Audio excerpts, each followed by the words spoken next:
Bwana asifiwe. Kuna jambo Mungu ameweka moyoni mwangu kwa muda mrefu sana na sikujua nitasema nini, lakini Mungu kwa nafasi ya pekee sana amenipa nafasi ya kusema jambo hili. Ninaamini kabisa maisha yako yatabadilika. Bwana asifiwe sana. Mojawapo ya kitu cha muhimu sana unapokuja kanisani ni kuwa na matarajio ya kukutana na Mungu. Bwana asifiwe sana. Wengi wanapokuja kanisani wanakuja kama jambo la kawaida, lakini nataka nikuhakikishie kuna watu wanafunguliwa wakati wa ibada, wanaponywa, wanainuliwa, wanauishwa, wanapewa hatua mpya. Kwa hiyo na wewe jiposition kwenye nafasi ya Mungu kukusaidia unapokuwa kwenye ibada. Bwana asifiwe sana. Fungua moyo wako, mruhusu Mungu aseme na wewe. Achana na experience yako au uzoefu wako. Relax. Mungu atakusaidia katika ibada hii ya leo. Bwana asifiwe. Kwa kipekee kabisa niwapongeze watu wa praise team. Hebu tuwapigie makofi watu wa Mungu wazuri, watu wa sifa na kuabudu. Wanafanya kazi kubwa sana, na jambo pekee unaloweza kufanya kwa ajili yao ni kuwaombea, lakini na kuwatia moyo. Bwana asifiwe sana. Usiseme tu kule mbali, wakati mwingine waambie leo mmeimba vizuri. Kama ambavyo wakati mwingine wewe unawaambia leo mmeimba vibaya, wakiimba vizuri pia ufanye nini? Wapongeze. Bwana asifiwe sana. Mimi binafsi nasema watu wa praise team, Mungu awabariki sana, mmeimba vizuri, Mungu amewatumia sana, tumebarikiwa. Haleluya. Asubuhi ya leo nataka nizungumze, ujumbe unasema nguvu ya fikra katika maisha ya Mkristo. Nguvu ya fikra katika maisha ya Mkristo. Wote tuko hapa naamini tumeokoka. Tumeokolewa na Kristo Yesu Bwana wetu. Na tangu tulipookoka tumeanza maisha mapya. Bwana asifiwe. Na kwa sababu hiyo mojawapo ya kitu muhimu sana unatakiwa ujifunze ni namna ambavyo fikra zako zinafanya kazi baada ya kuokoka. Wakati nakuja nilikuwa kule kwa darasa la nguvu wapya, wakati maombi ya Sunday School endelea pale mwishoni, nikasikia watu wanaomba Mungu awasaidie kufikiri vizuri au kuwaza vizuri, si ndio? Nikaa nashangaa hiki kitu gani? Mbona mhubiri wa Sunday School ameshahubiri ujumbe wangu, sasa nitafanyaje? Lakini kuna kitu Mungu amekusudia. Bwana asifiwe sana. Relax, ulichojifunza kibebe, na kuna kingine Mungu anakiongezea hapo juu. Bwana asifiwe. Nguvu ya fikra katika maisha ya Mkristo.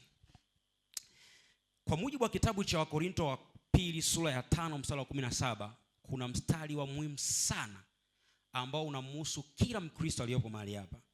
Wakorinto wa pili sura ya 5 mstari wa 17. Maandiko yanasema hivi. Hata imekuwa mtu akiwa ndani ya Kristo amekuwa kiumbe kipya. Ya kale yamepita, tazama yamekuwa mapya. Bwana asifiwe.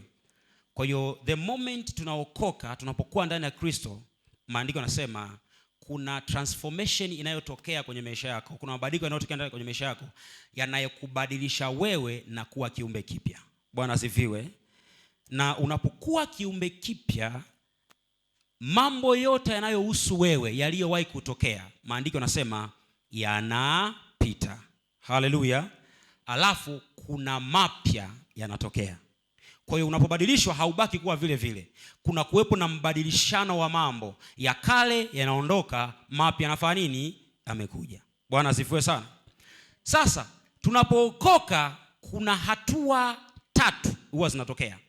Jambo la kwanza, ili tuweze kuokoka huwa tunatambua dhambi zetu, tunatubu. Si ndio watu wa Mungu? Tunatubu kwa kumwambia Mungu kwamba tumekosea, hatarudia tena, kwa sababu toba au msamaha lengo lake ni kumwambia uliyemkosea, nimejua kosa langu na sitarudia. Bwana asifiwe sana. Haleluya. Tunapotubu tunafanya nafasi yetu, alafu Mungu anafanya kazi yake ya kutusamehe. Bwana asifiwe sana. Kusamehe anasamehe Mungu, kutubu na tubu wewe. Bwana asifiwe. Jambo la pili, baada ya kutubu, hatua inayofuata baada ya Mungu kukusamehe, anakuhesabia haki, unakuwa mtoto wake. Bwana asifiwe sana. Jambo la pili linalotokea ili uweze kuendelea mbele kwenye maisha ya wokovu, kwa sababu umeshaokoka sasa, umekuwa mpya sasa. Ya kale yameshapita sasa. Hayo mapya maandiko yanasema yamekuwa mapya. Ni yapi na yanaanzia wapi? Ndio jambo la msingi. Bwana asifiwe sana. Hayo mapya ni yapi? Ya kale unayafahamu. Ulikuwa mwizi, ulikuwa mlevi, ulikuwa mzinzi, ulikuwa muongo, ulikuwa vyoyote ulivyokuwa. Maandiko yanasema yafanya nini? Yamepita. Mapya yanayokuja ni yapi na yanaanzia wapi? Bwana asifiwe sana. Haleluya, watu wa Mungu.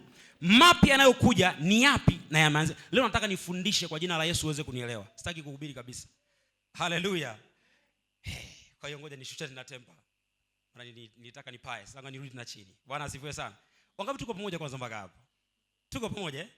Kwa ya kale yamepita. Hebu sema ya kale kuhusu mimi yamepita.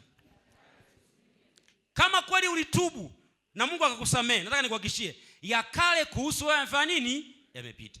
Tatizo ni kuyapokea yale mapya. Kwenye mapya ndipo unapohitaji mchakato wa wewe na Mungu mshirikiane muyapate. Haleluya. Mapya unayaanzisha wewe kwa kukubali kukaa kwenye namna Mungu anavyotaka ili aweze kuyaachilia. Haleluya. Sasa mojawapo ya njia inayotumika kuyapitisha mambo mapya kwenye maisha yako inaitwa fikra. Sema fikra. Fikra ni mfumo unaochakata mawazo mbalimbali yaliyoko ndani yako na kutoa matokeo kwa namna ya nje. Sawa? Ni mfumo huko ndani yako kwenye ubongo wako. Nitakwambia unapatikana wapi. Unaochakata mambo mbalimbali na kufanya yatokee nje kwa maneno au kwa matendo. Tuko pamoja mpaka hapo? Na fikra inavyofanya kazi yenyewe huwa inapokea mambo mbalimbali. Whether unajua au hujui, as long as milango yako ya fahamu imefunguka kwenye hayo mambo, huwa yanaingia ndani yako. Haleluya. Ukiwa conscious au usipokuwa nini? Conscious, kuna mambo huwa yanaingia ndani yako. Tuko pamoja mpaka hapo, watu wa Mungu? Kwa fikra inalishwa na milango ya fahamu. Kwa lugha nyingine, inalishwa na milango ya fahamu. Kwa hiyo maisha yako unayoyaona wewe, namna unavyofikiri, imetokana na vitu ambavyo umewahi kuvipokea. Bwana asifiwe sana. Sasa ukiokoka, maandiko yanasema umekuwa kiumbe kipya, ya kale yamepita. Kwa hiyo yote yanayokuhusu wewe yaliyokuwa ya zamani hayatakiwi kukuhusu tena, kwa sababu umekuwa nini? Tatizo ni kwamba kwa sababu fikra zako hazijapitia mchakato wa kubadilishwa kutokana na yale unayoyapokea, umeokoka stili bado unafikiria kama ulivyokuwa unafikiria mwanzo. Ndio hapo unapoanza kupishana. Tuko pamoja, watu wa Mungu mpaka hapa? Mnanielewa? Na mojawapo ya sababu kwa nini watu wengi hawakui kiroho ni kwa sababu wanapookoka huwa wanaendelea kufikiri kama walivyokuwa wanafikiria mwanzo. Kwa nini? Kwa sababu bado wana interact na mazingira yale yale yaliyokuwa yanarisha fikra zao. Kwa kuna namna lazima uanze kuinteract na mazingira mengine yatakayolisha fikra zako kitu kingine ambacho tunasema ndio kitengeneza mambo mapya yanayokuja. Wangapi tuko pamoja mpaka hapo? Mmenielewa watumishi wa Mungu? Tuko pamoja? Kwa hiyo kuna namna unatakiwa uanze kufikiri. Sasa fikra, ngoja nichukue ubao wangu huu.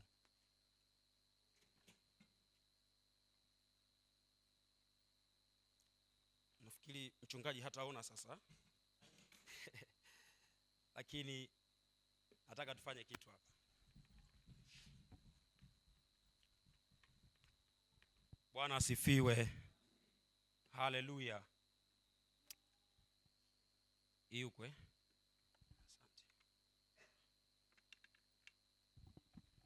Mwanadamu ameumbwa na mambo matatu.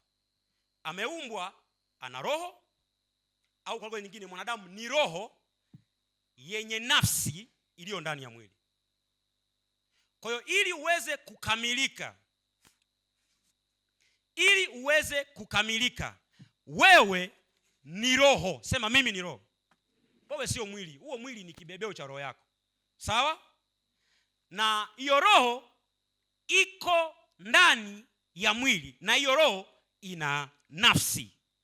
Bwana asifiwe sana. Bwana asifiwe sana. Wewe ni roho yenye nafsi inayokaa ndani ya nini?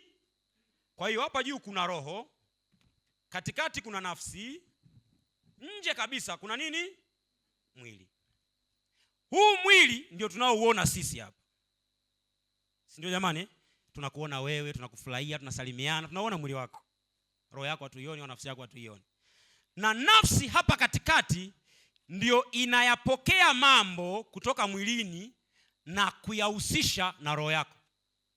Bwana asifiwe sana. Kwa nafsi yenyewe inakuwa. Kwa kinachokuwa kati ya hivi vitu ni mwili na nafsi. Mwili unakuwa tunauona unavyokuwa kutoka utotoni, nafsi inakuwa kwa mambo inayoyapokea kama taarifa. Tuko pamoja mpaka hapo? Kwa nini? Kwa sababu mara nyingi Biblia imetumia neno nafsi, lakini maana nyingine ya nafsi ni moyo. Sawa? Na huo moyo sio huu biological organ unaopampu damu. Moyo unaozungumza kwenye Biblia, unabeba mambo kadhaa. Jambo la kwanza au nafsi, kuna utashi. Sawa? Sawa jamani? Kuna hisia. Alafu jambo jingine kuna fikra. Kuna mambo mengine, nataka nizungumzie mambo matatu. Utashi ni uwezo wa kuamua kitu kwamba sasa hivi nainuka naenda. Sawa? Hisia nafikiri mnaelewa. Maumivu, furaha, nini, hizo ni hisia. Sawa? Fikra ni mfumo wa kuchakata mambo kwenye kichwa chako. Yaani umekaa hapo ulipo, unawezekana nahubiri hapa, wewe unawaza nyumbani, baadaye itakuwaje na nini na nini. Unaendelea kufikiria. Si ndio jamani Kwa fikra inachakata mambo. Alafu ukikubaliana hilo jambo kwa 100%, unaamua. Sawa? Unafanya nini? Unafanya maamuzi, nitaenda, sitaenda, sitafanya, nitakataa, nitakubali. Bwana asifiwe sana. Sasa mfumo wa kufikiri na kuchakata mambo usipokuwa sawa, inamaanisha kwamba namna huyu mtu atakavyoitikia au atakavyoonyesha kwa namna ya nje saa mwilini, kutakuwa na shida pia. Si ndio watu wa Mungu Kutakuwa na shida pia. Roho yako wewe inahusiana na Mungu tu. Hakuna anayeweza kugusa roho yako zaidi ya Mungu peke yake. Shetani mwenyewe hawezi kuigusa. Tumeelewana mpaka hapo? Kinachotokea ili shetani aweze kuiathiri roho yako, anashughulikia moyo wako au nafsi. Akicorrupt namna unavyofikiri, namna unavyohisi na namna unavyofanya maamuzi, automatic huu muunganiko unavurugika. Kuna shida inatokea kwenye roho yako. Bwana asifiwe sana. Tuko mmoja watu wa Mungu? Naelewa vizuri? Sasa unapookoka wewe, kinachopokea upya ni roho yako. Ni roho. Lakini hii roho ili iendelee kupata maarifa, inategemeana na namna ambavyo nafsi au moyo wako, haya mambo matatu yanafanya kazi. Sawa watu wa Mungu Kwa yasiposhughulikiwa vizuri haya mambo, taarifa zitafika huku vizuri. Kwa mtoto amezaliwa katika roho, hali vizuri, anywi vizuri, alelewe vizuri, anakufa huyu, ila amezaliwa. Tuko moja mpaka hapo? Kwa kuna watu wengi hapa kanisani wamezaliwa katika roho, wamedumaa. Kwa nini? Mfumo wao wa kufikiri ambao kwenye nafsi yao hauko sawa. Bwana asifiwe sana. Na maandiko yanasema hivi, ya kale yamefanya nini? Kwa chochote kinachohusiana na wewe kilichoko hapa hakitakiwi kuendelea tena kuwepo kwenye maisha yako, kwa sababu ya kale yamefanya nini? Yamepita. Kwa kuna mlango wa kuyaleta mambo mapya, na kama mambo ya kale yalivyotokea, mfumo ni ule unaitwa mfumo wa kufikiri. Bwana asifiwe sana. Bwana asifiwe sana watu wa Mungu. Sasa fikra zako wewe baada ya kuokoka lazima ziingizwe kwenye darasa, ziingizwe kwenye eneo jingine ambalo zitapokea aina mpya ya taarifa ambazo ndio zitailisha roho yako. Kwa sababu mwanzoni ulipokea baadhi ya taarifa ambazo zilikufanya uwe mwenye dhambi. Ulidanganywa, ulifanya nini, uliambiwa mambo mengi, ulidharauliwa, zikatengeneza ngome ndani yako. Hebu sema ngome. Ngoja nikwambie, hakuna kitu kibaya kama ngome. Tena ngome iliyopo kwenye fikra. Pepo tunaliamuru kwa jina la Yesu ondoka, ila ngome haziamriwi. Kwa sababu hazikuingia mara moja. Ngome ni mrundikano wa matofali mengi yaliyojengezwa na simenti na maji na nini na nini mpaka kutokea ukuta mkubwa, si ndio? Huwezi kusambarisha dakika moja, unahitaji utumie nguvu ya ziada. Haleluya. Sasa ili kama ambavyo imejengwa taratibu, hii ngome inahitaji ipitishwe kwenye mchakato wa taratibu ili uweze kuivunja hiyo ngome. Bwana asifiwe sana. Kwa namna yako ya kufikiri inategemea na namna ambavyo moyo wako au nafsi yako ilivyo. Kwa mfano, nikupe mfano. Ukiona mtu ni kichaa, nataka nikupe mfano. Ukiona mtu ni kichaa, kilichotokea pale kwenye nafsi yake kuna namna ulimwengu wa giza umepishanisha nyaya au umeunganisha nyaya ambazo haziko sahihi. Kwa hiyo kuna shoti inatokea. Huyu mtu kuna wakati anaongea vizuri, kuna wakati anavurugika, anakota makopo, anavua nguo. Yeye haoni kama ni kichana. Na mkimwambia ni kichana kushangaa. Sio kwamba roho yake ina shida na mwili wake ukiona uko sawa tu. Ila kwenye nafsi yake, kwenye fikra zake, kwenye hisia zake, kwenye utashi wake, kuna nyaya zisizo sahihi zimeunganishwa, zinatoa cheche muda wote. Sio tuko pamoja mpaka hapo mtu wa Mungu. Kwa hiyo kuna namna Shetani ametempa sehemu yake ya nafsi na ameifanya misbehave. Inavyo misbehave, reaction inayotokea nje. Ndio tunamwona anapiga watu mapanga, anatukana watu, anafanya nini? Tunasema huko kuna shida gani? Shida ipo kwenye nafsi. Tuko pamoja watu wa Mungu mpaka hapo? Haleluya, haleluya. Haleluya, haleluya. Sasa ukiokoka, namna yako ya kufikiri lazima ibadilike. Lazima ibadilike. Kama utaendelea kufikiri kama ulikuwa unafikiri kabla kuokoka, hauwezi kukua kiroho. Nataka nikwambie. Utakuja kanisani, utaimba kwaya, utafanya nini? Hautapiga hatua.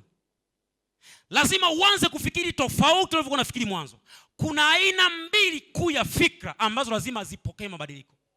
Bwana asifiwe sana. Fikra ya kwanza ni fikra kuhusu wewe. Ni fikra kuhusu wewe. Bwana asifiwe. Ni fikra kuhusu wewe mwenyewe. Fikra kuhusu wewe. Unajionaje baada ya kuokoka? Je, unajiona kama ulivyokuwa unajiona kabla hujaokoka? Bwana asifiwe sana. Unaishi kama ulivyokuwa unaishi kabla ya kuokoka? Hizo ni fikra muhimu sana. Kwa sababu kuna watu hapo kanisani lakini hakuna kilichobadilika kuhusu wao. Mtazamo walikuwa nao dhambini ndio bado wanao wapi? Kanisani. Tatizo kubwa sana. Bwana asifiwe sana. Kwa hiyo lazima fikra kuhusu wewe zibadilike. Jambo la pili, unajiona wewe ni nani baada ya kuokoka? Hizi ni kuhusu wewe. Unajiona ni nani? Una utambulisho gani? Una nafasi gani baada ya kuokoka? Kwa sababu ni hatari sana kuweko kanisani umeokoka na still unajiona kwenye position uliokuwa nayo kabla ya kufanya nini? Si umeelewa watu wa Mungu? Kuna matatizo yanashughulikiwa kwa kujua kwamba nimeshahama position.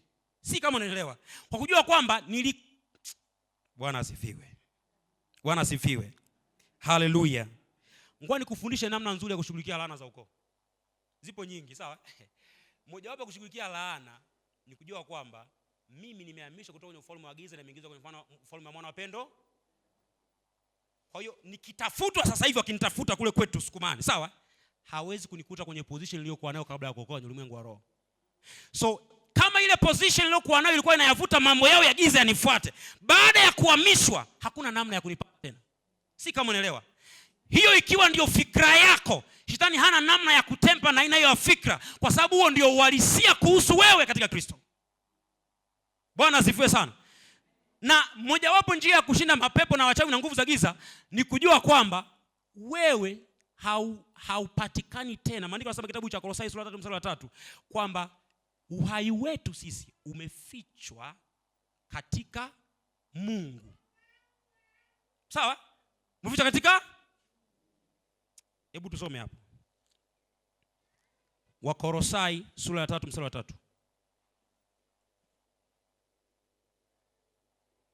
Maandiko yanasema hivi, kwa maana mlikufa. Kwa maana kwa sote tulikufa. Tunakubaliana mpaka hapo? Pamoja na Kristo, si ndio? Kwa maana mlikufa na uhai wenu. Na uhai, kufa kunahusisha uhai, si ndio? Kutoa uhai. Sasa tulivyokufa, uhai wetu au position au nafasi ambayo uhai wetu ulikuwepo ilibadilika. Sawa jamani? Anasema kwa maana mlikufa na uhai wenu umefichwa pamoja na Kristo katika Mungu. Alafu anasema mstari wa 4, Kristo atakapofunuliwa aliye uhai wetu. Okay. Kumbe uhai wetu sisi sio wetu. Kristo ndio uhai. Nani anaweza kutempa na Kristo akanikuta mimi? So hakuna namna mtu anaweza nguvu za giza zikavuka ukuta ambao ni Kristo zikanipata mimi, kwa sababu mimi uhai wangu ni Kristo. Na maandiko yanasema umefichwa. Umefanya nini?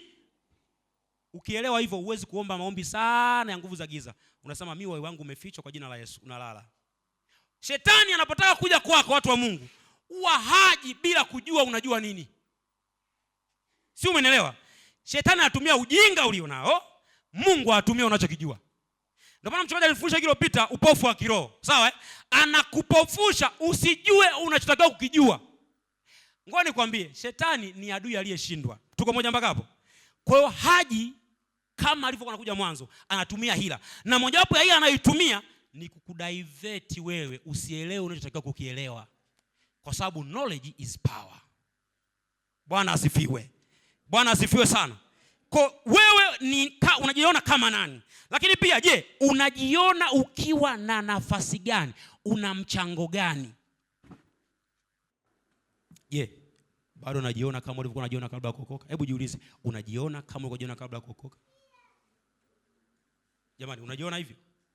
Kwa sababu mwingine yuko hapa anajiona kama ulivyokuwa unajiona kabla ya kuokoka. Hilo ni tatizo jingine. Bwana asifiwe sana. Kwa fikra ya kwanza ya muhimu nimesema ni nini? Fikra kuhusu wewe. Unafikiriaje kuhusu wewe? Ukijiwaza unajionaje? Kwa sababu kuna wengine hapa wamejikataa wao, alafu wataka neno la Mungu lifanye kazi kwenye maisha yao. Haiwezekani. Umeelewa mtumishi wa Mungu? Yaani ukitaka neno la Mungu respond kwenye unachokiomba au lifanye kazi kwenye maisha yako, lazima uanze kufikiri sawa sawa na linavyosema. Bwana asifiwe sana. Kuna watu wanaomba, Baba katika jina la Yesu, na kataro za mauti. Alafu akimaliza kuomba, anaanza kuandaa mazingira ya mtu atakaye kufa. Hivi amje kuona watu kama hao? Akimaliza kuomba, anakusema ndio hivyo bwana, utafanyaje sasa? Ndio maisha haya, ndio binadamu, ndio nini? Kwa hiyo unachokisema kinathibitisha kwamba fikra zako ndivyo zilivyo. Hata kama nyuma dakika mbili zilizopita ulisema sitakufa bali nitaishi. Umemwiga Daudi. Daudi hakumwiga mtu. Alisema kilichokuwa ndani yake. Umeelewa eh? Wewe umemwiga Daudi, sitakufa bali na unakufa. Kwa nini unakufa kama umesema sitakufa kabla na nitaishi? Ni kwa sababu unachokisema hakiko ndani yako. Kwa lazima iwe ni matokeo ya unachokifikiri ili uweze kukupa matokeo. Bwana asifiwe sana. Bwana asifiwe sana. Fikra ya pili ni fikra kuhusu Mungu. Unajua kabla hujaokoka wewe na Mungu hamkuwa mnaelewana, si ndio? Kwa kuna namna ulikuwa unamuona Mungu na baada ya kuokoka kuna namna utakao muone Mungu kwa namna nyingine. Kwa fikra za kwanza kuhusu Mungu ndio mambo ya kale yanatakiwa yapite, na fikra za pili kuhusu Mungu ndio mambo mapya yanatakiwa yaje. Tuko pamoja mpaka hapo eh? Bwana asifiwe sana. Unamuona Mungu kama nani kwako na kwa wengine? Bwana asifiwe sana. Je, ana nafasi gani kwenye maisha yako? Mungu ana nafasi gani? Kwa sababu kuna watu wameokoka, Mungu ana nafasi ya theluthi tu katika mambo yake yote. Ana nafasi ya 25% au 20 au 10 kwenye mambo yake yote. Kwa ukimchukua aliyeokoka na yule wa mwanzo unagundua wote Mungu ana nafasi kwenye maisha yao. Na mmoja anasema nimeokoka, mwingine alikuwa anasema sijaokoka. Kwa kinachofanya Mungu awe na nafasi ni namna unavyofikiri baada ya kufanya nini? Ya kuokoka. Bwana asifiwe sana. Unamuona Mungu kama ulivyokuwa unamuona kabla ya kuokoka? Haleluya. Haleluya. Na je, Mungu anaweza kufanya nini kwenye maisha yako? Hizo ni fikra, ni mambo muhimu sana ya kujiuliza tunapozungumza fikra kuhusu nani? Mungu. Tuko pamoja mpaka hapo watu wa Mungu eh? Tunaelewana vizuri eh? Sasa hizo fikra mbili kuna namna ya kuzitengeneza. Sasa nisikilize. Dunia hii unayoiona hii inayofanya mambo yake yote, sawa eh? Mazuri na mabaya, sawa eh? Ni mambo yanayotengenezwa na mifumo. Sawa eh? Na kwa sababu shetani ndio mungu wa dunia hii, shetani ametengeneza mfumo utakaoingia kwenye fikra za watu. Kwa shetani anacheza na namna ambavyo watu wanafikiri, anaoingiza kwenye njia yake. Tuko pamoja mpaka hapo eh? Namna wanafanya nini? Wanafikiri. Ndio maana wao wana matangazo. Duniani kuna matangazo mengi kuliko unavyofikiri. Uongo kweli? Kila kitu kinatangazwa. Kwa hiyo hata kama ni kibaya kinatangazwa. Kwa mfano, kuna matangazo ya ulevi, ya pombe. Wanasifia bado wanasema kunywa pombe ni hatari kwa afya, kunywa kistaarabu. Kwa kuna taarifa wameshakupa kwenye akili yako kwamba pombe ni nzuri. Alafu kuhusu kunywa kistaarabu wanaongea kwa maneno mawili tu. Pombe ni hatari kunywa kistaarabu. Ila matangazo ya huku mwanzo kuhusu pombe ni nini, inakuhusimshaje, inakupaje raha, ni mengi. Kwa sababu taarifa kuhusu uzuri wa pombe umepewa ni nyingi, zitaishinda taarifa ya mwisho. Tumeelewana watu wa Mungu eh? Taarifa ya mwisho itafanya nini? Bwana atusaidie sana. Bwana atusaidie sana. Kwa shetani yupo kwenye ajenda ya kutangaza mambo yake, ili aweze kufika kwenye fikra zako lazima akutazamishe. Na ndio maana alivyoenda kwenye bustani ya Edeni kukutana na kina Eva, aliwauliza eti Mungu hivi ndivyo alivyosema. Alitaka kujua wanajua nini, alafu aingize kitu kipya kwenye fikra zao. Na ndio maana tangu amepata taarifa ile, alipoutazama lile tunda, maandiko nasema akaona linatamanika. Akaona fanya nini? Kuna kitu kipya kiliingia kwenye fikra yake. And from that moment wakafanya vibaya. Kwa walipofikiri vibaya kuhusu wao na kuhusu Mungu, wakafanya vibaya. Tukaona matokeo kwa namna ya mwilini. Bwana asifiwe. Bwana asifiwe sana. Kwa fikra zako ni kitu cha kulinda kuliko kitu chochote. Naona maandiko yanasema linda sana moyo wako. Haijasema ulinde moyo wako ili upampu damu. Linda moyo wako maana huko ndiko zitokako chemi. Kuna mifereji ya uzima. Maandiko Biblia Kiingereza inasema issues of life. Kwa kuna mambo mbalimbali yanayohusu maisha yako yanatokea kwenye moyo wako.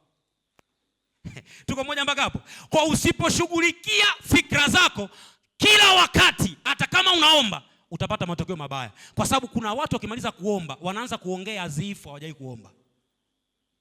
Wanaanza kufikiri kama hawajai kuomba. Haleluya, haleluya. Haleluya watu wa Mungu. Bwana asifiwe. Kwa mojawapo ya mfumo unaotengeneza mambo hapa duniani, unaoparate dunia hii, watu wanafanya vitu mbalimbali, ni mfumo unaoitwa fikra. Kwa fikra ni mfumo unaochakata mambo. Baada ya kupokea taarifa, mambo unayoyaona, unayosikiliza, unayoyaongea, unayoyatazama ni mambo ambayo yanaingia moja kwa moja. Unajua sisi ambao kwa mfano ukiwa unasafiri, siku hizi kwenye magari wanaweka burudani, muziki, si ndio? Unaweza kuwa umeokoka mtumishi wa Mungu, una interest kabisa, ila kwa sababu ule muziki unaendelea kuplay hata kama uangalii, sawa kuna vitu vinaingia ndani yako. Uongo kweli? Kabisa. Hauko conscious, yani hujazingatia, ila kuna vitu vinafanya nini? Kama utasafiri safari ya siku nzima, masaa 24 maybe, ukija ukatulia ukalala, zile nyimbo utaanza kuzisikia. Ni kweli uongo? Kwa usipojua namna ya kushughulika na hilo eneo hapo, utashangaa ule wimbo unaanza kukuvutia. Kwa kuna siku utaenda kuutafuta. Kwa kama usipotafuta, mwanzo ulikuwa umesafiri kwenye basi, umeinama hivi una shida. Baadaye siku ya pili utainua kichwa, kumbe wimbo wenyewe ndio huu. Utaangalia, basi. Siku ya pili utaingia YouTube utausearch. Kwa nini? Tayari kwenye fikra zako kuna kitu kimeingizwa. Bwana asifiwe sana. Kwa mambo unayoyaona mtu wa Mungu ni mambo ya muhimu sana. Ndio maana kwa sababu umeokoka, wewe sio mtu wa kwenda mahali popote. Sio kama unanielewa. Wewe sio mtu wa kusikiliza chochote. Sio kama unanielewa. Wewe sio mtu wa kuongea chochote. Kuna namna lazima uwe ili ulinde fikra zako. Kwa sababu usipozilinda kuna ngome inajengwa.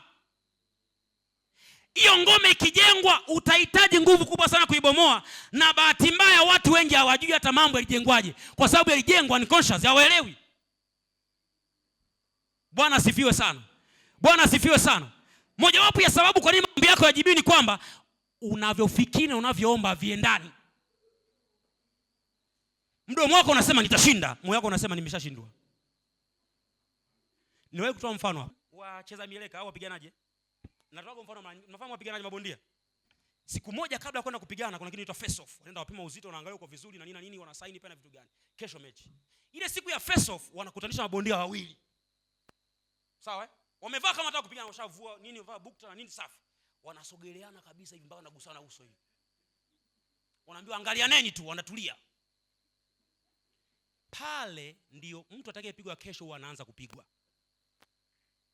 Tunakubana na mimi? Kwa sababu umefanya zako mazoezi huko polini, umefanya umebeba machuma, unakutana na unamfahamu, ndio unakutana naye, ndio huyu unakuta jamaa katulia, unamcheki. Kwanza unamwangalia mwili kajaa na nini. Tatoboa kweli. Yaani kuna vitu vinaanza kwenye mawazo yako yanaanza kujengeka. Si umemuona sasa? Si umeshaona, umeshapokea taarifa, si ndio watu wa Mungu Umeshamuona, umeshapokea taarifa na kwa uzoefu wako unamfahamu maybe. Kuna mtu mmoja anatoka hapa anasema kesho Mungu saidia. Anaondoka, nyinyi mnasema kesho tunaanza kupigana. Na wapambe wake wanakuwa pale kesho na nini, lakini yeye deep down anajua kesho Mungu ingilia kati. Sijui kama nitatoboa. Huyo mtu hawezi kutoboa pale. Kwa sababu akipelekewa ngumi moja tu anasema yale niliyosema jana ndio yameanza. Si umenielewa mtu wa Mungu? Lakini kama fikra za mmoja katikati yao akimwona anasema tayari huyu nimeshammaliza, kesho anammaliza. Kwa hata akipigwa ngumi ya kwanza anasema hamna, haniwezi. Kwa sababu tangu jana alishajua unafanya nini. Kuna taarifa imeshajengwa ndani yake, fikra zake. Kwa fikra zako zitaamua uendelee au baki hapo. Bwana asifiwe. Bwana asifiwe. Haleluya, haleluya. Kwa fikra zako zinatawala maisha yako. Whether you like or not, unataka au utaki. Kama utaki jambo baya, usifikiri. Wahenga na uhenga wao walisema aliwazalo mjinga ndio afanya nini? Jamani, nyinyi sio wahenga au hamna wahenga wanafahamu methali? Aliwazalo mjinga ndio takalo. Yaani ukitaka kufa haraka, waza kufa. Ni rahisi tu. Ukitaka kuumwa haraka, waza unaumwa. Ukitaka kupona haraka, waza. Yaani hata kama mazingira na contradict, unasikia kifua kinauma na saa mimi ni mzima, nainuka. Si unaelewa?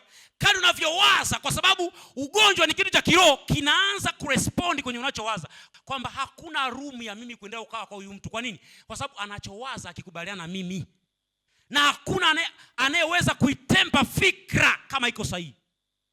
Bwana asifiwe. Haleluya. Ukiwa na fikra sahihi kwenye maeneo yoyote, hauwezi kushindwa na jambo. Ndio maana jambo linalokushinda wewe, kuna wengine wameweza kufanikiwa. Uongo kweli? Hamna kitu kigumu, tunatofautiana na fikra tu. Tofauti kati ya maskini na tajiri sio hela. Sawa tu Mungu? Ni namna anavyofikiri. Ukiwachukua wote, ukamchukua tajiri na maskini, mnamwona maskini mkawapa wote bilioni 2. Kaambia baada ya mwezi mje hapa, maskini unamkuta tena hana hela. Ni kama tajiri kamwibia mwenzie. Ila sio kama mkamwibia. Anavyofikiri ndio kumeondoa nini? Zimeondoka. Si kama unanielewa? Tuko pamoja watu wa Mungu? Kwa hiyo hata wanaoumwa kuna moment walifikiria ugonjwa. Kabisa umeng'ata na Mungu unasema hawa mbu hawa malaria hapa sijui kama yaani hapa lazima nikapime. Malaria inasikia sema okay ameniita ameniinvite inakuja. Ili ukipima udhibitisha unasema nilisema. Mambo yote nilisema. Si unaona? Si ulisema imekuja. Kwa namna nyepesi ukifikiri vizuri utaanza kuona maisha ya ushindi kwenye maisha yako. Haleluya. Haleluya. Sasa ngoja nikwambie, fikra ni macho. Hebu sema ni macho. Yaani wewe unaweza kuwa na macho haya lakini kipofu. Tunakubaliana eh? Si tunakubaliana eh? Mimi nimewahi kuona watu ambao hawana macho na wanafanya vitu vizuri sana kuliko wenye macho. Nani amewahi kuwaona watu? Haya macho mawili hawana ila wanafanya vitu vizuri. Umewahi kuwaona eh? Kuna macho zaidi ya macho haya unatakiwa uwe nayo. Nayo macho lazima yawe yanaona. Bwana asifiwe sana. Na kama fikra ni macho, kuna nuru lazima imulike kwenye fikra, kwa sababu kama macho yapo na hakuna nuru huwezi kuona pia. Tunakubaliana eh? Yaani usiku macho unayo na kuna giza ndani, unapamia vyombo. Shida sio macho, shida ni nini? Giza. Si ndio watu wa Mungu? Kwa lugha nyepesi kinachokufanya uone sio macho, ni nuru. Tuko pamoja mpaka hapo? Ni nini? Si kama unanielewa. Sio kwamba macho hayana maana, ila macho yatapata maana tu kama kuna nuru. Bwana asifiwe sana. Sasa kwa mujibu wa Biblia, neno nuru linapozungumzwa linawakilishwa na neno la nani? La Mungu. Huwezi kufikiri vizuri hata kama mawazo yako ni chanya kama unafikiri nje ya neno la Mungu. Kwa sababu sio kila chanya yako ni chanya ya Mungu. Tunafahamu? Si tunakubaliana mpaka hapo eh? Yaani sio kila positive kwako kwa Mungu pia ni positive. Kuna wakati wewe unachofikiri kwa Mungu ni kosa kubwa. Ndio maana alisema mawazo yangu yako juu ya mawazo. Bwana asifiwe sana. Kwa hiyo fikra ni macho ya kuyaona mambo ambayo macho haya hayawezi kufanya nini? Kuona. Kwa hiyo kama macho yako ambayo ni fikra yanaona vizuri, inamaanisha kwamba utafanya vizuri. Kama macho yako ambayo ni fikra hayaoni vizuri, utafanya vibaya. Bwana asifiwe. Kitabu cha Wakorintho wa pili sura ya 4. Wakorintho wa pili sura ya 4 mstari wa 3 na 4.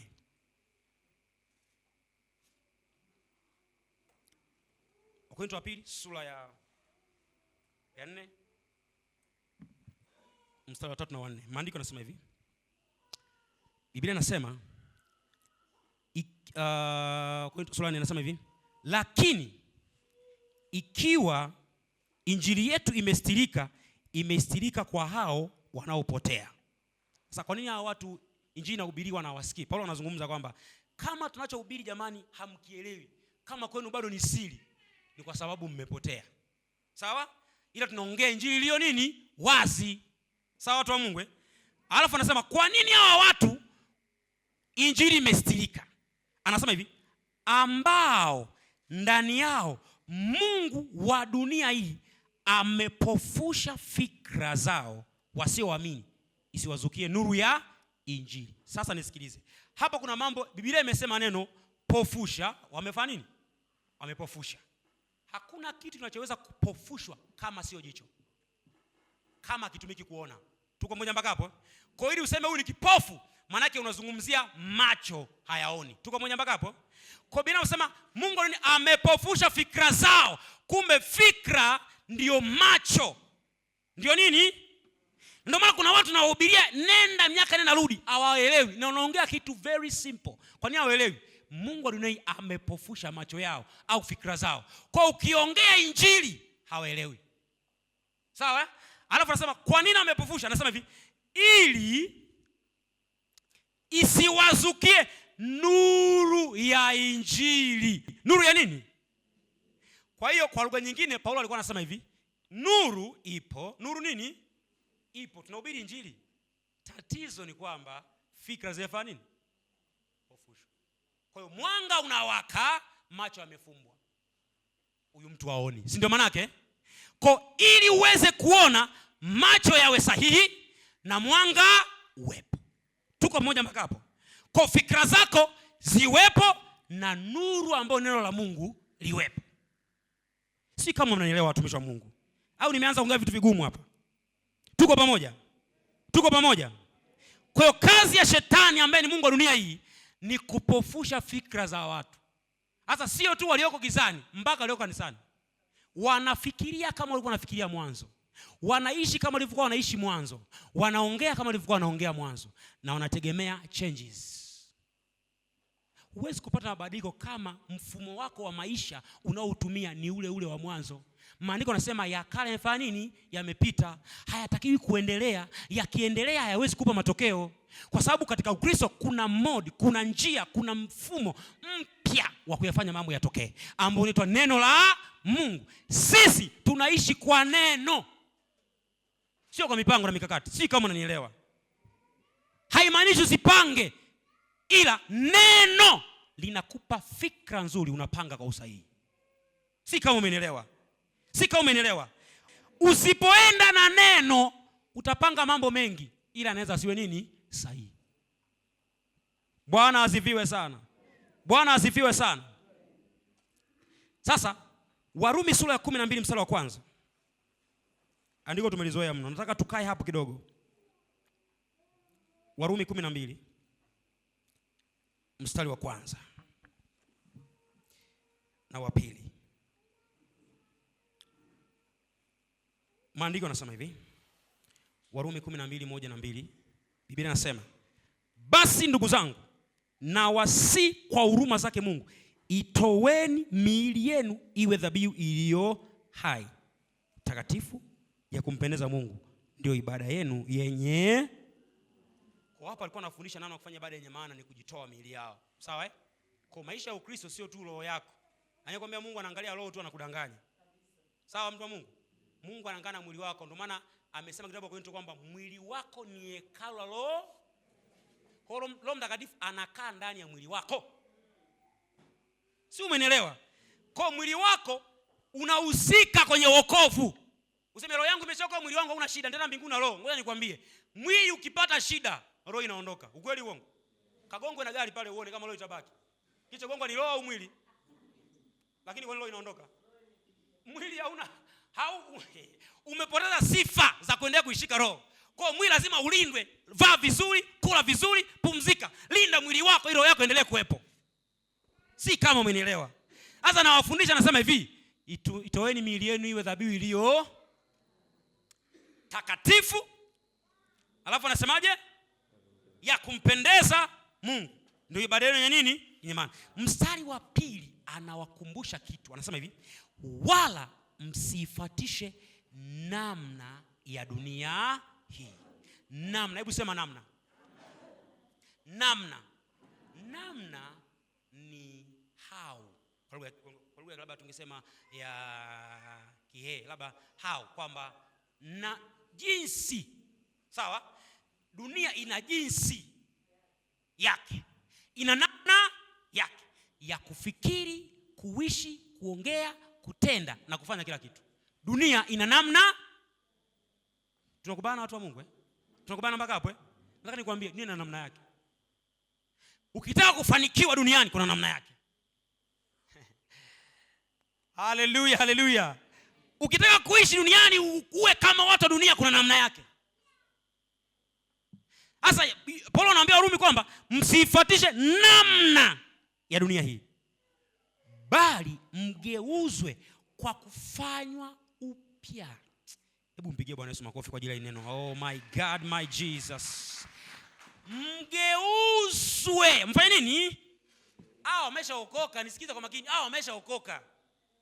Tatizo hawajageuzwa kwa kufanywa upya. Upya nini? Anasema nia zenu. Nia iko ndani ya fikra.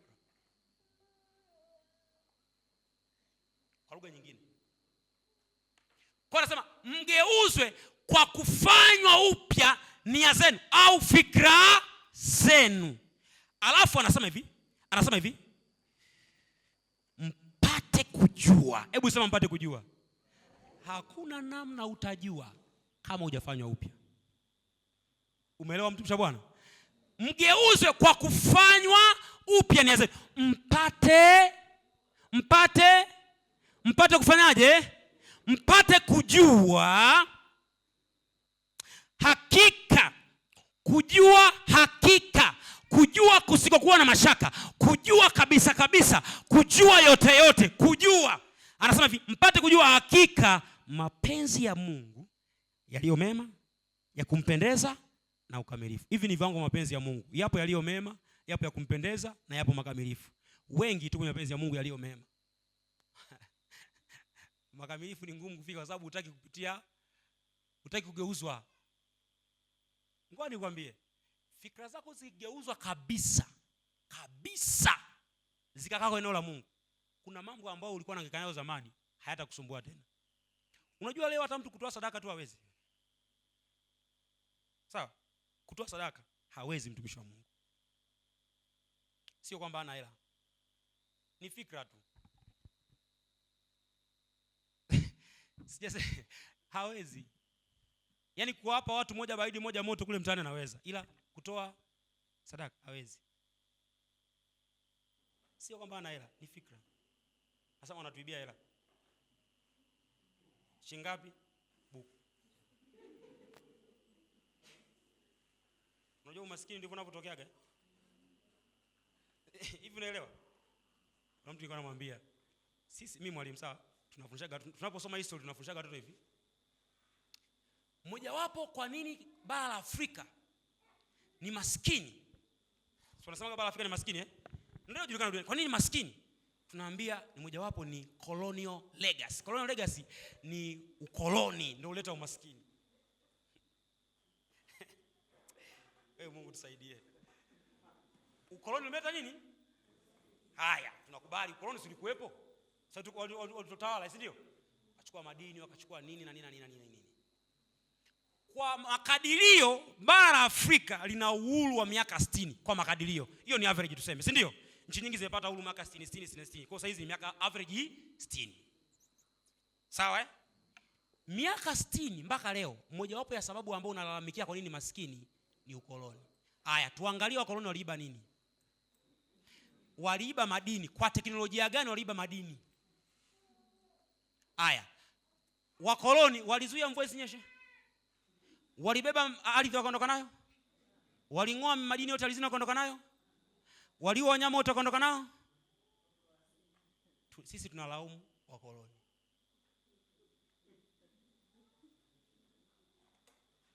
Ngoja nikwambie, mimi nawaambia watoto wangu, naye kufundisha haya kajibu mtihani, ila maisha sio haya. I'm telling you. Sikudanganyi. Haya sio nini? Mmoja wapo ya sababu kwa nini watu wanaendelea kuwa vile vile ni kutoa excuse mahali pasipo kutoa nini? Yaani kwa nini wewe ni maskini? Baba yangu hakunisomesha. It's fine. Baada ya hajakusomesha ilikuwaje? Kwa tangu na miaka 3 mimi naenda shule 6 7 8 9 10 30 40 50 unaniambia baba yangu nisomesha. Mimi ningesomaga mimi. Kwani mpaka uende sekondari vitu kusoma si vingi? Si kama unanielewa mtu wa Mungu. Kwa kuna namna watu wanafikiri vibaya. Kwa hiyo mtoto namfundisha kwamba wakoloni ndio wametuletea umaskini na anabaki hivyo analaumu mtu wakoloni. Ndio maana Mwafrika kimwona mzungu anaona kama Mungu pati tu ametokea. Anawaza kumuomba hela. Hivi sisi kama unaelewa watu wa Mungu. Bwana asifiwe. Fikra zako lazima zikae kwenye kile ambacho Mungu anasema. Maandiko yanasema ukigeuzwa utayajua hakika mapenzi ya Mungu. Mungu anataka nini, uweje, ufanyeje ili uweje, utayajua. Tatizo unafikiri vibaya. Kuna vitu tunavikemeaga viondoke, unafahamu? Shida hujajua kwamba inawezekana hicho pia ni Mungu amekiruhusu. Wewe unafikiri tatizo ni pepo. Kuna mengine Mungu ameruhusu tu. Kijana kaa hapa kwa muda, baada ya miaka 3 utatoka utaenda kule. Ukaa hapa kwa sababu hujui kama ni mapenzi ya Mungu, unakemea that situation. Kwa hiyo wengine unamkemea Mungu. Haiwezi kufanikiwa. Bwana asifiwe. Bwana asifiwe. Sasa dunia kuna namna inafikiri. Dunia kuna namna ina mifumo yake. Dunia kuna namna inaongea, na bahati mbaya aina hiyo, namna hiyo ya dunia imeingia mpaka watu wa kanisani.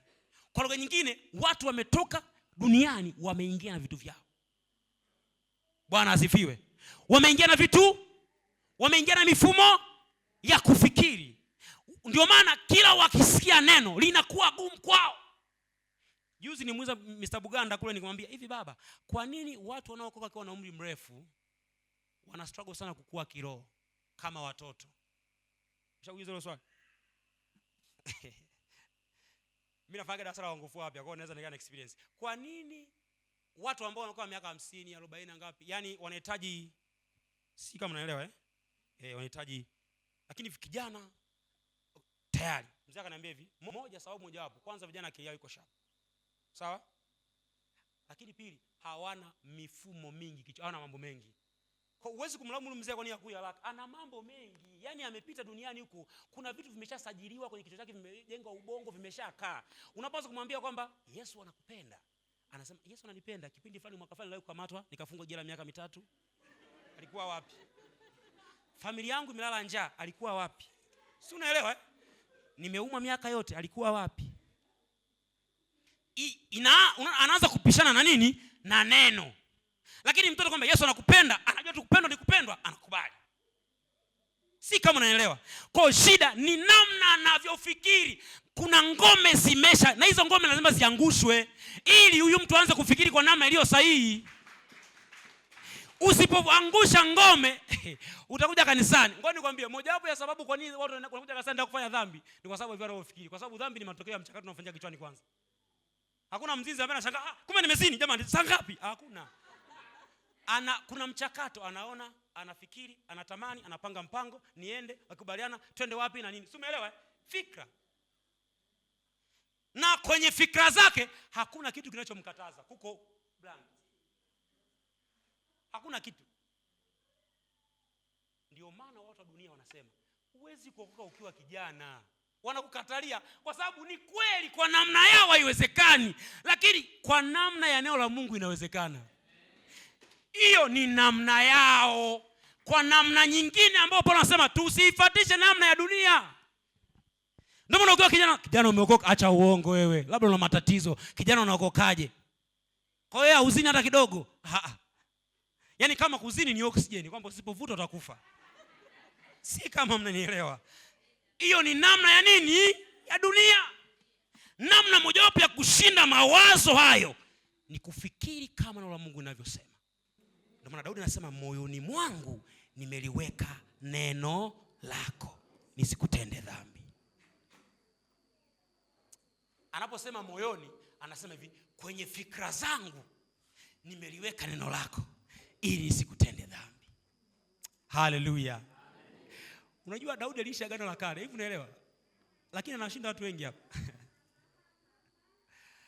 Bwana asifiwe watu wa Mungu. Wangapi unanielewa mtu wa Mungu? Unanielewa? Anza kufikiri kama neno linavyosema.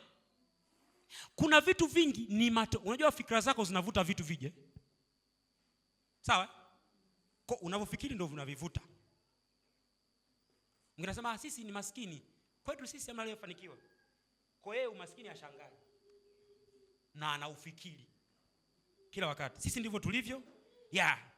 Sisi kila ikifika miaka 40 mama huwa tunaanza kuumwa miguu. Kwa hiyo ikifika miaka 35, 36, 37, 39 anaanza kuandaa mazingira ya kuumwa nini? Hao watu mje kuwaona nyinyi. Kwa ikifika miaka 40 isipotokea anasema, kwa nini? Nini kimetokea? Hivi nini kimetokea? Sijaanza. Kwa usiku kilala tukiamka miguu inauma, sema tayari. Ile issue imeanza kutokea. Imeanza. Bwana tusaidie sana. Bwana tusaidie sana. Watu wa Mungu, fikra zako ni kitu cha kulinda sana. Na namna ya kulinda ni kuwa na neno la Mungu. Ondoa taarifa zingine. Shida ni kwamba wewe unachukua neno unaongeza na taarifa za rafiki yako. Unauliza tena kwa mwenzio. Eti mtu akiwa na koa hivi ndio maana yake nini? Si unaelewa? Hivi mtu akiwa anaumwa hapa kwamba ndo pingili zimesagika au? Si kama unaelewa? Shetani sana kusikia. Anasema yes, huyu amekubaliana na pingili. Kwa hata siku ukienda hospitali ukaambiwa pingili zimesagika, unasema ndio maana hata mimi nilikuwa nahisi daktari. Anasema safi. Kaeka tiki ya kwanza leo nimemaliza. Ili uwe mshindi kwenye maeneo yote, fikiri uzima. Fikiri afya. Fikiri uponyaji. Fikiri kushinda. Nimekwambia hata ushindi unaanzaga na fikra. Bwana asifiwe sana. Hata baraka zinaanzaga na fikra. Hamna kitu akianzia kwenye moyo wako. Kila kitu kinaanzia kama moyo wako uko sawa, matokeo yatakuwa mabaya tu. Hata watu wangefanyaje? Ndio maana kuna baadhi ya maombi ni maombi genuine. Watumishi wa Mungu na kuombea. Vitu vitokee kwa sababu baada ya pale ukitoka unaenda kuyafuta. Hivi mnafahamu kama watu wanafutaga maombi ya watumishi?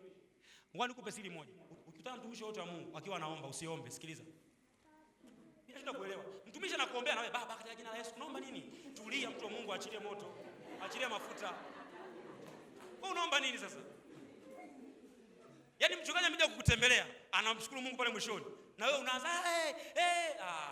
tulia kwanza. Mtumishi wa Mungu aombe, alafu sikiliza anachokiomba.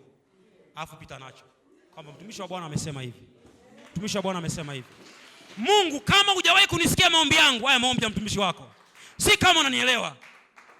Usichanganye na yako wako. Sio yako hayana maana, ila si kama unaelewa mtumishi wa Mungu. Mamangu amenifundisha hivyo. Wakija wageni, babangu ni mchungaji, ila akija wageni mtumishi wa Mungu, wananyamazaga kimya. Kimya. Watumishi wa Mungu wanaomba. Yaani wewe mpaka unaanza kumwambia tena mtumishi. Biblia inasema hivi. Biblia inasema hivi. Na wala ikanushiki. Mkubwa ndiye anayembariki nani? Mkubwa ndiye anayembariki mdogo. Mdogo hawezi kumbariki mkubwa. Hivi umeelewa? Huwezi kumbariki mchungaji. Si kama nimweka kitu kigumu sana. Si kama nimweka kitu kigumu sana. Bwana atusaidie sana. Nitakwambia siku nyingine hiyo kanuni. Sasa tufungue kitabu cha Hesabu. Nikuonyeshe watu wa ajabu sana hapa. Alafu tumalize. Kwa sababu hili somo ni kubwa, kwa hiyo sitaki kuongea vitu vingi. Hesabu sura ya 13. Bwana asifiwe. Wangapi tuko pamoja watu wa Mungu? Tunaenda pamoja eh? Nisikuache. Yaani kuanzia leo utoke hapo kwa brand new, unafikiri kitu kingine. Shetani asitoke akakwambia wewe ni mjinga. Wewe ni zini, asikwambie. Kwa sababu wewe sio yule wa mwanzo, ya kale amefanya nini? Amepita. Ni kweli ni kwaga mzinzi, lakini sasa hivi mimi ni mtu mwingine. Si kama unanielewa. Hesabu sura ya 13. Tusome kuanzia 27 na 33. Nitasoma. Maandiko yanasema hivi. wakamwambia wakisema, tulifika nchi ile uliotutuma, na hakika yake ni nchi yenye wingi wa maziwa na asali, na hayo matunda ndani yake. Sasa hii ni habari ya wale wapelelezi 12 ambao walitumwa na Musa kwenda kupeleleza nchi ya ahadi. Bwana asifiwe sana. Walikwenda wakaja na taarifa. Sasa miongoni mwa watu wale kuna watu walifikia wakatoa taarifa ifuatayo. Wakasema ni kweli tukifika nchi tulituma, na ni kweli ni nchi nzuri yenye maziwa na nini na asali. Wakakubaliana. Nchi iko nini? Vizuri. Taarifa hiyo bwana, nchi nzuri na asali hiyo wakakubali. Baadaye akasema hivi, lakini wakafuta yale maziwa mazuri. Sawa? Wakafuta maziwa na nini? Na asali. Wakasema lakini watu wanaotoka katika nchi ni hodari na miji yao ina magoma nayo ni makubwa sana, na pamoja hayo tuliwaona wana wa Anaki huko. Amaleki anakaa katika nchi ya Negebu, na Mhiti, Myebusi na Mwamori na katika mlima, na Mkanaani anakaa karibu na bahari na kando ya ukingo wa Yordani.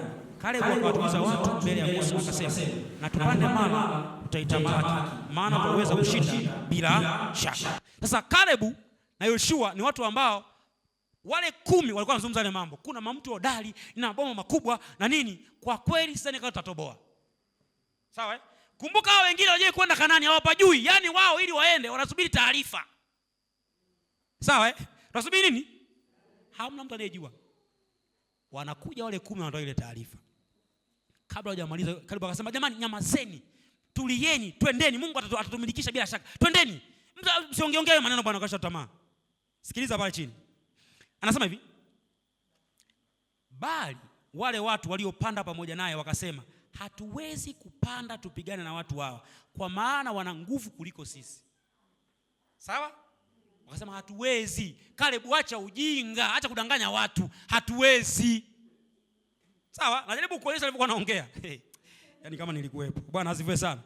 Anasema hivi, wakawaletea wana wa Israeli, maandiko sasa hivi, habari kwa mjumuisho.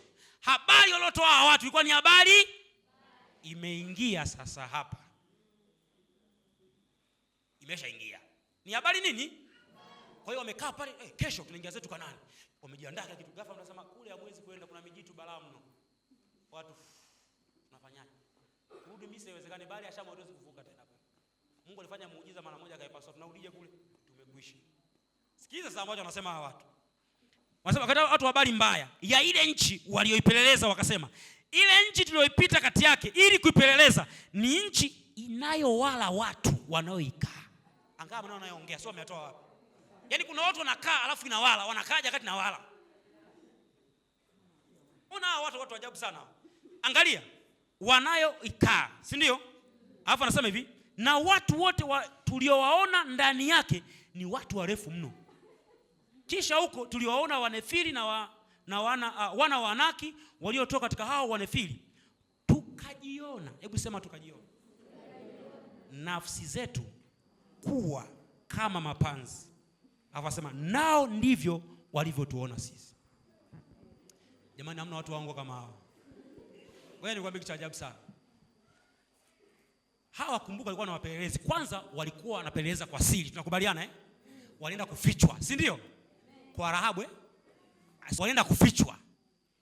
Nafikiri walifika wakapeleleza na nini? Wakauje taarifa kwamba ile nchi ni nchi nzuri, lakini kuna watu wa ajabu wao na hawa. Alafu wale watu tulivyowaona, sawa? Tukajiona. Tulivyowaona mnakumbuka wale mabondia nilokuambia eh? Alipomuona bondia mwenzie akajiona. Tulipowaona nafsi zetu. Hapa kwenye nafsi hapa. Hivi unakumbuka eh? Hapa ndo panamuona pigwa au pigwi hapa. Nafsi ikipigwa unapigwa. Nafsi ikiwa strong unashinda. Hata kupigwa ngumi nyingi ila unatoboa tu. Si umeelewa? Kwa sababu ni mwisho ni nani mshinde natangazwa. Haijalishi nimepigwa ngumi ngapi.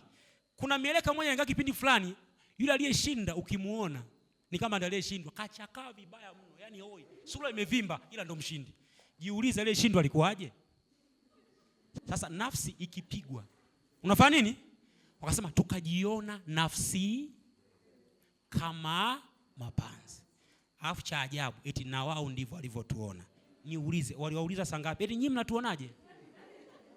Kuna waliuliza maswali? Nisikilize mtu wa Mungu. Joshua na Caleb hawakuwa watu wa kawaida kama wale watu wengine. Jambo la kwanza lazima uelewe hilo.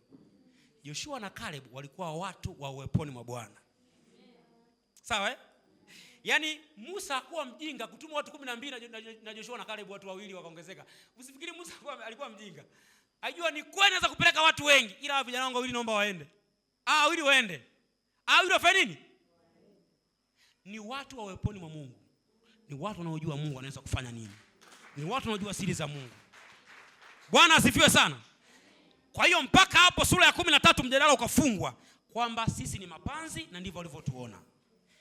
Sura ya 14 maandiko safi, mkutano wote wakapaza sauti zao wakalia. Wote wakafanya nini? Wote wakalia. Maandiko sema watu wakatoka machozi usiku ule. Kwa Biblia inajaribu kuonyesha kwamba waliliaje. Mtu akisema tu wakalia, unajua alitoa machozi. Lakini Biblia inakudhibitishia kwamba wakatoa machozi. Inakuonyesha kwamba watu walilia.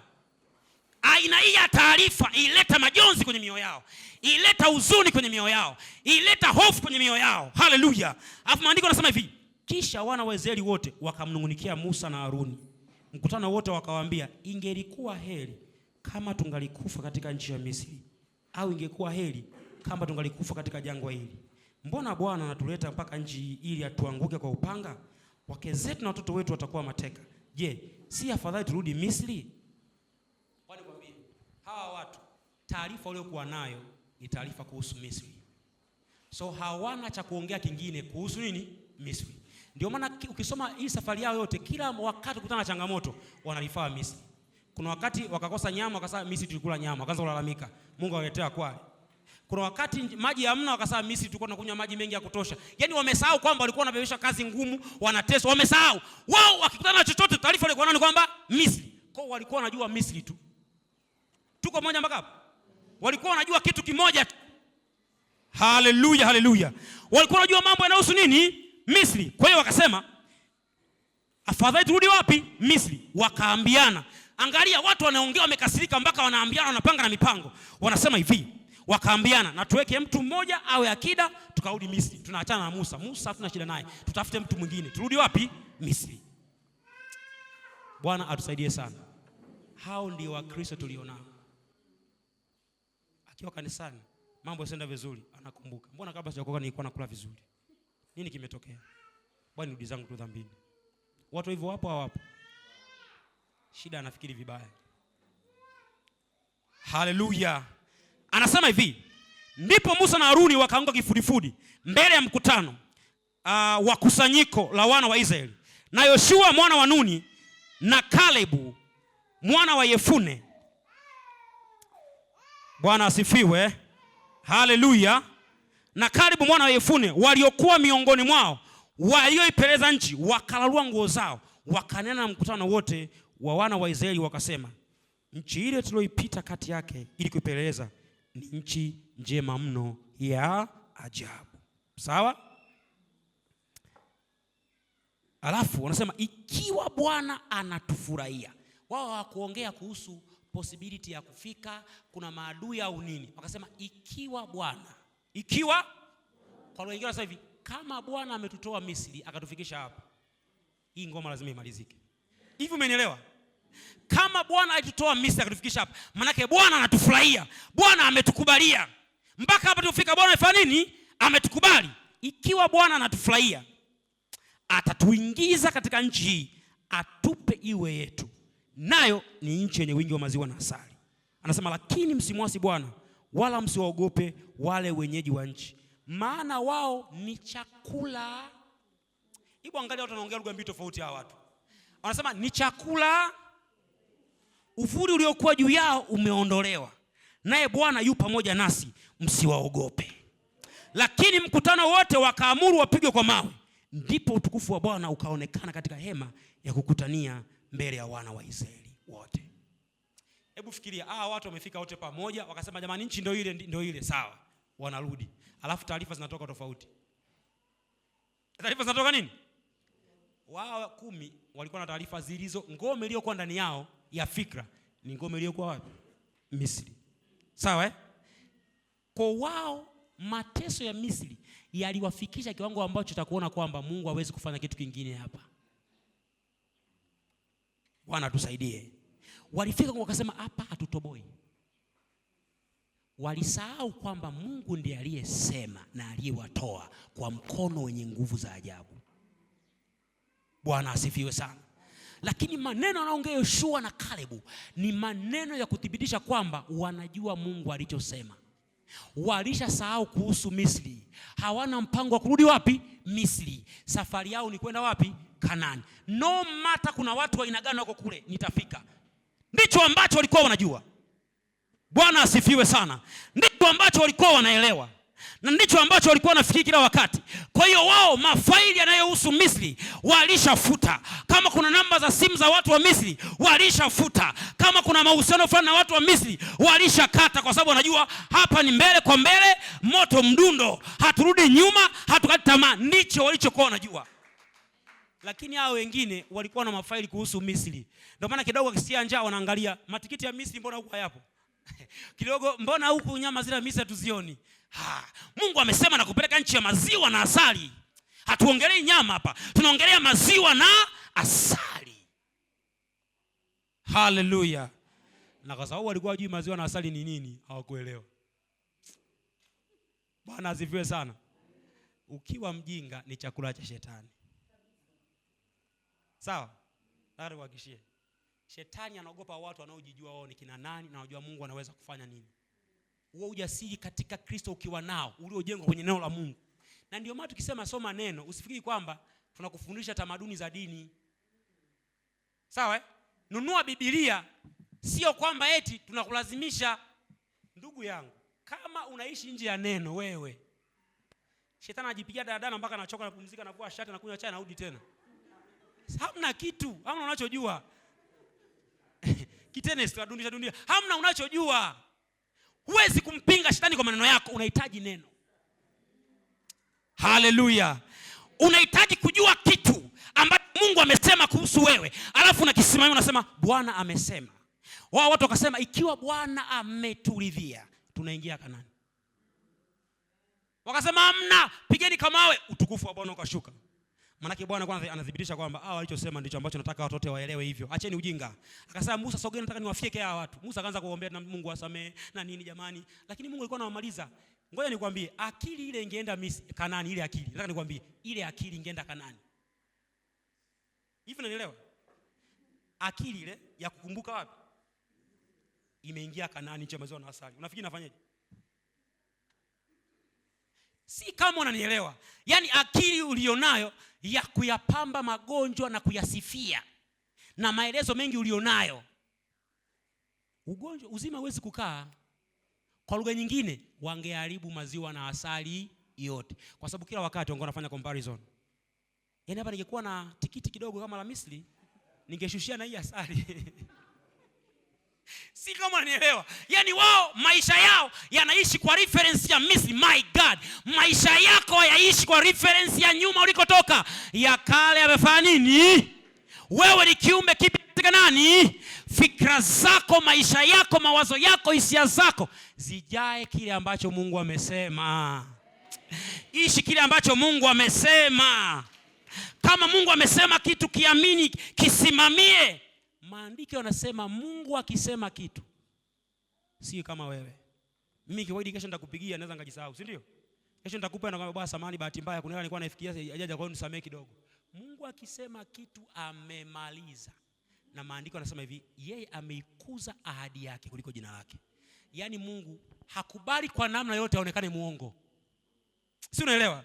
Yaani hata kama kitu chosema ni kama kina probability, Mungu anakiforce mpaka kiwe, kwa sababu hataki kuaibika. Si kama unanielewa. Sisi ndio tunabageni hivi, kwa hiyo au tuailishe. Mungu aailishaje? Nataka nikwambie. Mungu akisema kitu imekuwa. Nataka nikwambie hao watu walifika Kanaani hawakufika. Walitoboa kutoboa. 10 walifia kwa njiani. Umeelewa? Na ukifuatia historia ile, wote waliotoka Misri hawakufika. Waliofika ni waliozaliwa njiani. Waliofika ni Yoshua na Kalebu. Hawa ndio wanajua safari ya kuvuka Yordani, ya kuvuka mto bahari ya Shamu na nini. Hawa wanamjua hadi Farao. Wawili tu. Wengine wote waliozaliwa njiani ambao fikra zao hazina umisri hata kidogo. Si umeelewa? Nyinyi mnaowaza mambo ya umisri, bakini huko fieri jangwani. Mtaleta shida kwenye nchi nzuri ya maziwa na nini? Na asali, mtasumbua watu wa Mungu. Bakini huko msikanyage huku. Fikra mbaya zitakufanya usifike ambako Mungu amekusudia. Bwana asifiwe sana. Maisha yako yajae neno. Hii Biblia iwe ndio chakula chako. Iwe ndio kila kitu kwako. Unapoamka asubuhi neno. Unatafakari neno. Utaanza kuona unavyowaza ni tofauti na watu wengine. Bwana asifiwe sana. Yaani wapagano wanalia na wewe unalia. Wasiokoka wanalalamika. Wanasema sasa wewe kuokoka kuna maana gani? Nipe faida moja kuokoka, nitaenda tu mbinguni. Ndio hiyo imebaki nayo. Ngoja nikwambie hiyo tunaenda. Wala sio kutafuta. Kabla ya kwenda mbinguni hapa duniani, kuna mambo lazima yatokee kwa sababu tumeokoka. Si kama unanielewa. Yaani mpaka sasa bado unawaza kwamba mbinguni utaenda uendi. Basi uongoze sala toba upya tena. Kwa sababu mbinguni tunaenda. Hiyo ni iko wazi, mbinguni naenda. Maandiko yanasema ikiwa roho wa Mungu anashuhudia ndani yangu kama mimi ni mwana wa Mungu, ninao ujasiri. Mbinguni tunafanya nini? Kama uendi, hilo ni swala nyingine, tutaongea baadaye. Bwana asifiwe. Sasa jambo pekee jambo linaloweza kujenga nafsi yako na kuipa uwezo wa kufikiri kwa usahihi ni kulitafakari neno la Biblia. Tusomi ili tumalize. Sawa mtu wa Mungu? Umenielewa? Tafuta watoto ambao ni sawa Biblia mara 12. Unakuta bado pia namshinda tu. Biblia tusomi tumalize. Tunasoma tuweze kuzijua siri za Mungu zilizoko huko. Kwa kama mwezi mzima nitasoma kitabu kimoja, it's fine. Sawa watu wa Mungu? Kipindi fulani nilijiungaga na Bible race fulani kusoma Biblia kila siku sura 2. Baadaye nikagundua kwamba mbona sikumbuki nilikotoka. Mbona sikumbuki nikasema haya mambo sitaki, nikaachana nayo. Kwa sababu kesho kitabu cha Mathayo sura ya 1 na sura ya 2. Kesho tarehe inayofuata, yani ukikosea hiyo tarehe lazima uifidie. Hawarudi nyuma wakusubiri wewe. Nikasema maisha siyawezi. Mimi nasoma taratibu. Sura yangu nzima, siku nzima. Mistari 5 siku nzima, natafakari, naandika nilichojielewa. Ndio sababu za kukua. Hatusomi tumalize, tunasoma kuelewa. Bwana asifiwe sana. Soma tafakari asubuhi, soma tafakari mchana, soma tafakari usiku. Ndio maana Daudi anasema neno lako ni taa ya nini? Na mwangaza wa njia, ili ufike unataka kwenda, ili ulete matokeo unahitaji neno la Mungu likumulikie. Kwa lugha nyingine liwe nuru kwenye fikra zako. Liwe nini? Fikra zako zinahitaji nuru, kwa sababu tunasema fikra ni macho. Tunakumbuka tulisema hivyo Fikra ni nini? Unahitaji nuru ya Mungu ambayo neno lake. Ukiambiwa soma neno unaona kama tunakulazimisha. Mtumishi wa Mungu, nataka nikwambie, ukitaka usiwe Mkristo wa kawaida, soma Biblia. Sawa Soma nini mtumishi wa Mungu? Tafuta hela, nunua Biblia. Misuko ya 50,000 unasuka, nguo za 200,000 unanunua, simu za 1,000,000 unanunua. Biblia 35,000 huwezi kununua. You are not serious. Nakwambia ukweli. Na shetani anafurahi sema safi, vaa vizuri, pendeza, uwe mjinga. Kuna msemo mmoja, mtu mmoja alitania akasema unaniomba hela ukasuke kichwa kilichopata F ya mase, sikupi hela. Siwezi kukisukisha kichwa kilichopata F kwa nywele za 50,000, haiwezekani. Alichekesha, nikasema haya jamani, watu na maneno. Nataka nikwambie, fanya unayofanya yote, hakisha unajua ambacho Mungu amesema. Sawa Business yako ni nini? Ni neno. Kuna watu nimeona hapa, siwezi kuwataja hapa kanisani. Kuna watu nimewaona mimi wakibadilika kwa haraka kama uyoga. Mnafahamu uyoga Kesho kutwa umeshakomaa, si ndio? Nimewaona watu hao wakija hapa wakiwa wajinga, ila sasa hivi sio watu wa kawaida. Ni neno. Muulize, anakuambia yeye anasoma Biblia. Shetani anasubiri uwe mjinga ili akuchezee.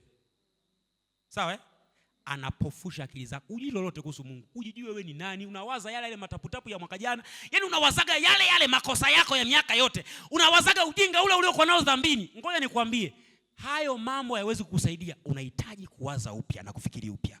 Na ili ufikiri upya, fikiri kama neno la Mungu linavyosema. Kuanzia leo amua kuwa mtu wa neno. Amua kuwa mtu wa neno. Kuna historia mhubiri mmoja nilimsikiaga. Yeye alikuwa kila mahali kwenye nyumba yake kuna Biblia. Kwenye garden kuna Biblia, chooni kuna Biblia, chumbani kuna Biblia, sebuleni kuna Biblia, kila sehemu kuna Biblia. Kwa mkiwa mnaongea hana cha kukuambia zaidi ya neno. Nenda kwa mshirika. Hey. Mshirika wetu ukienda pale,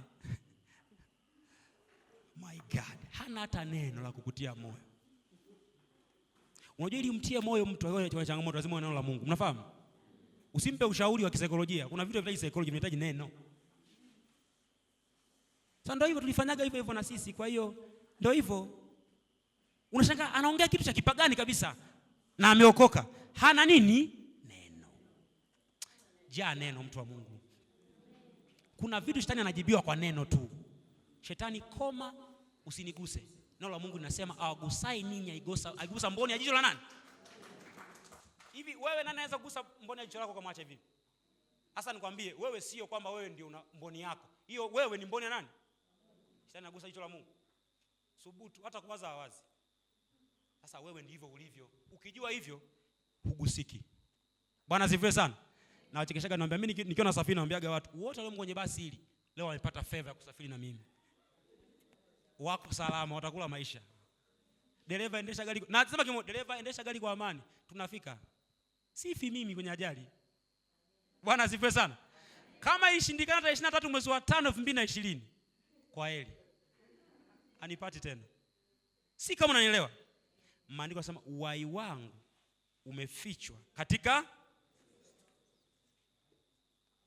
umefichwa pamoja na Kristo katika, alafu anasema na Kristo aliye uhai wetu. My God, kumbe uhai wangu mimi ni Kristo, sio oksijeni. Hivi unanielewa? Uhai wangu mimi ni nini? Ni Kristo. Haleluya. Kuna wakati magonjwa yakija unasema hivi, mwili huu ni hekalu. Maandiko yanasema kitabu cha Warumi sura 8 anasema hivi, ikiwa roho wa Kristo anayekaa ndani yenu, aliyemfufua Kristo katika wafu anaishi ndani, ataiuisha na milioni yenu katika hali ya kufa. Si unaelewa? Sio atauisha roho zenu, miili yenu hiyo inayoumwa hiyo anaiuisha.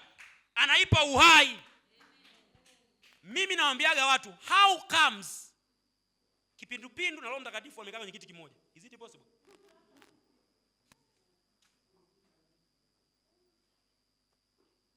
Mmenielewa? Yaani pepo limekaa kwa mtumishi wa Mungu hapa, Roho Mtakatifu akaa hapa. Hiyo haiwezekani. Haiwezekani. Kimoja lazima kiondoke. Umeelewa? Kwa ili aondoke ibilisi, unataka umwambie tu mwili wangu ni hekalu la Roho Mtakatifu. Hata dhambi za uzinzi unashinda hivyo, unasema mwili wangu ni hekalu la Roho Mtakatifu, sio kwa ajili ya dhambi. Si umenielewa? Ukianza kujua hivyo unasema huyu mtu huu mwili haugusiki kwa sababu kuna kitu anakijua, anachofikiri. Kwa anapotembea baba anasema akijiona hivi, hajioni kama kwa akiwa anasema hekalu la Roho Mtakatifu ni kama anataka kuumwa hivi. Kuna shida gani? Hekalu la Bwana ni kama na watanaga tunasema jamani, nikiwa kazini jioni nilikuwa naondoka. Na jamaa anataka jioni njema ngwani nikapumzishe hekalu la Bwana nyumbani. Wanacheka. Naambia kweli hekalu la Bwana nakupumzika kwa ajili ya majukumu ya kesho. Ni kama anatania, lakini ndiwe Biblia inayofanya nini? Unasema mwili wangu unauma, sio mwili wako, hekalu la Roho Mtakatifu. Ndio maana unauma kwa sababu ni mwili wako. Hekalu la nani? So umeona hivi ukianza kufikiri hivyo unaonaje mambo yanavyokuwa? Umeonaje mambo yanavyokuwa? Nimekupa hadithi hapa, nimekupa neno. Si umeelewa? Kuna kitu kinaanza kukuwini hapo. Hebu fikiri kwa usahihi kwa jina la Yesu. Anza kujiona kwa namna Mungu anayokuona. Anza kuona mambo yanavyotakiwa kuwa sawa sawa na neno la Mungu. Haleluya, haleluya. Nimalize kwa kusema hivi. Unapowekeza kulisoma na kutafakari neno la Mungu, unajenga fikra mpya za kimungu ndani yako. Unapojua neno la Mungu kwa lugha nyingine, unajua anachojua Mungu. Si kama unanielewa. Na ukijua anachojua Mungu, unaweza kufanya ambacho Mungu anaweza kufanya. Ndio maana Yesu alisema mtafanya zaidi ya niliyofanya nini? Yesu hakuwa mjinga kusema vile. Na ni kweli watu wa Mungu, tunaweza kufanya zaidi ya Yesu. Tatizo hatujui alichokuwa anajua Yesu. Sawa? Alichokuwa anajua nani?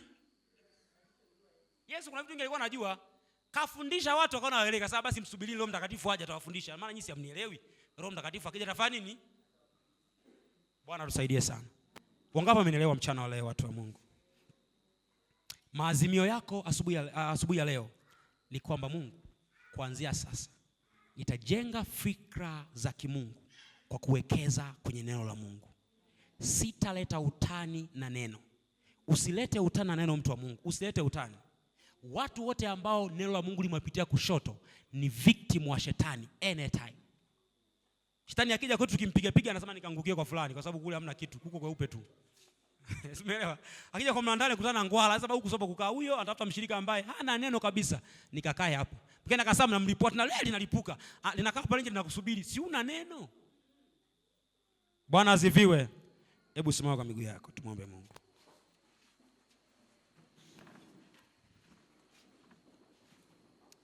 Mchana wa leo huhitaji kuombewa.